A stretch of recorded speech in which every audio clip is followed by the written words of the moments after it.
বীরভূমের রামপুরহাট মহকুমা আদালত থেকে সরল বকটুই মামলা। পূর্ব বর্ধমানের নিম্ন আদালতে মামলা সরানোর নির্দেশ কলকাতা হাইকোর্টের বিচারপতি অজয় কুমার মুখোপাধ্যায়ের। সাক্ষীদের প্রভাবিত করা এবং তদন্তে বাধা পাওয়ার অভিযোগ তুলে রামপুরহাট থেকে বকটুই মামলা সরানোর জন্য কলকাতা হাইকোর্টে আবেদন করেছিল তদন্তকারী কেন্দ্রীয় সংস্থা সিবিআই।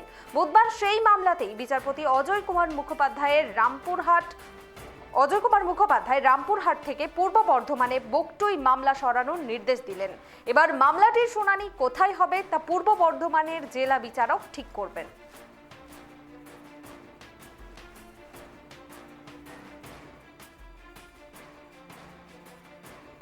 কি আমাদের ট্রায়ালটা ইন প্রোগ্রেস ছিল রামপুরহাটে এডিজে ফাস্ট ট্র্যাক কোর্টে ট্রায়ালটা ইন প্রোগ্রেস ছিল। সেখানে সিবিআই আবেদন করেছে হাইকোর্টে যে ওখানে ট্রায়ালটা ফেয়ারভাবে হচ্ছে না। যারা অ্যাসোসিয়েটস আছে, তাদের যারা হুলিগ্যান্স আছে এবং তাদের যারা আত্মীয় আছে, তারা খুব ডেয়ারিং ইন নেচার। যেদিন ট্রায়ালের দিন ফিক্সড হচ্ছে সেদিন তারা কোর্ট প্রেমাইসিসের মধ্যে গিয়ে বিভিন্ন রকম ঝামেলা করছে, যার ফলে ট্রায়ালটা ফেয়ার এবং ইম্পার্শিয়াল হচ্ছে না এবং ম্যাক্সিমাম প্রসিকিউশন উইটনেস হস্টাইল হয়ে যাচ্ছে।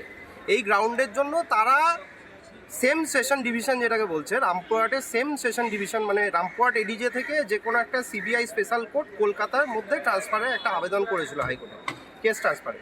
তো দীর্ঘদিন ধরে শুনানি হওয়ার পর আজকে ফাইনাল হিয়ারিংটা হলো। সেটা হচ্ছে আমরা কোর্টকে বলেছিলাম যে তারা এখন রামপুরহাট সাব ডিভিশনাল কারেকশনাল হোমের মধ্যে আছে, প্রায় 4 বছর মোটামুটি হতে চললো তারা জেলের মধ্যে বন্দি।